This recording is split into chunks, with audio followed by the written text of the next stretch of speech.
নতুন অর্থ বছরের প্রথম দিনেই নিত্যপণ্যের বাজারে দামের উত্তাপ।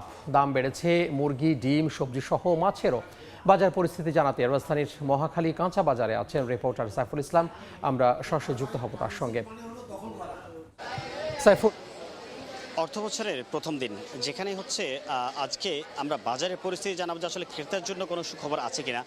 আমরা রাজধানীর মহাখালী বাজারে পুরোপুরি ঘুরেছি, দেখেছি বেশ কয়েকটি পণ্যের দাম, তবে জানাবো সেই পণ্যগুলোর দামের পরিস্থিতি কেমন। কারণ হচ্ছে যে এই যে অর্থবছরের প্রথম দিন কি ক্রেতার জন্য কি কোনো সুখবর আছে বাজারে, সেটা যদি আমরা একটু প্রথমেই যদি একটু সবজির কথা বলি, যে আসলে আমরা দেখতে পাচ্ছি বৃষ্টির যে অজুহাত বা বৃষ্টির কারণে রাজধানীর বাজারে কিন্তু সবজির সরবরাহ কম, এমনটা কিন্তু আমরা শুনতে পেরেছি। যার কারণে হচ্ছে বেগুনের দাম কেজিতে বেড়েছে প্রায় 20 টাকা পর্যন্ত, যেটা বলা যায় এখন সেঞ্চুরির কাছাকাছি। অন্যদিক থেকে শুধুমাত্র বেগুন না, পেঁপের দামও নাগালের বাইরে। ক্রেতার 60 থেকে 70 টাকার মধ্যেই আছে। অন্যান্য যে সমস্ত সবজি আছে সব কিছু কিন্তু আসলে 60 টাকার নিচে কিন্তু বলা যায় যে কোনো সবজি মিলছে না।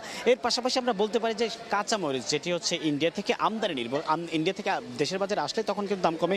এর পরবর্তীতে কিন্তু আসলে দাম যে দেশে যে বৃষ্টি হচ্ছে বা বন্যা কবলিত এলাকাতে এই সময় সাপ্লাই হয় ময়মনসিংহ থেকে, বিভিন্ন জেলা থেকে, সেই জায়গাগুলোতে সাপ্লাই কম হওয়ার কারণে কিন্তু দাম বাড়ছে। একটু যদি আমরা ডিমের খবর জানাই ক্রেতাদেরকে, যে গত এক মাস ধরেই কিন্তু এই দামের উত্তাপ কিন্তু পোলট্রি থেকে শুরু করে ডিমের বাজারে। এখন আমরা যে সাদা ডিমের কথা বলি সেটি কিন্তু ডজন বিক্রি হচ্ছে প্রায় 140 টাকা পর্যন্ত, আর যেটি লাল ডিম আমরা দেখতে পাচ্ছি সেটি ডজন বিক্রি হচ্ছে যে 150 টাকা পর্যন্ত, এমনটা কিন্তু আমরা জানতে পেরেছি। তবে এক্ষেত্রে বলা যায় যে ব্যবসায়ীরা বলছেন যে এই যে বৃষ্টির যে কবলিত এলাকা, সেই জায়গা থেকে কিন্তু আসলে ডিম বিভিন্ন ফার্ম থেকে রাজধানী বাজারে আসতে কিন্তু সেই জায়গাটা ব্যাঘাত ঘটছে। পরিবহন ক্ষেত্রে হতে পারে বা অন্যান্য ক্ষেত্রে যে সমস্ত খাবারের দাম থেকে শুরু করে সবকিছু মিলিয়ে কিন্তু আসলে এই যে দামের প্রভাব সেটা কিন্তু ডিমের মধ্যে পড়ছে। যে কারণে হচ্ছে এর জন্যই আমরা বলতে পারি যে ডিমের দামটা কিন্তু আসলে ক্রেতার সহনীয় মাত্রা এখনো পর্যন্ত আসছে না।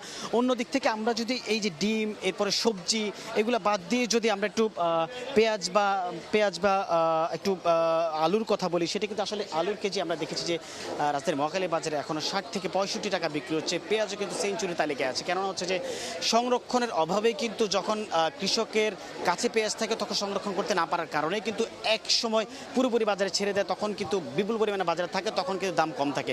তবে অন্য দিক থেকে বলা যায় যখন সাপ্লাই এবং সরবরাহ একটু ঘাটতি থাকে বা সরবরাহ পরিস্থিতি বেশি থাকে তখন কিন্তু দাম কমে, এবং অন্য দিক থেকে সরবরাহ কম থাকলেই কিন্তু আসলে বাজারে দাম বাড়ে। এমনটা কিন্তু পরিস্থিতি আমরা বাজারে দেখতে পেয়েছি।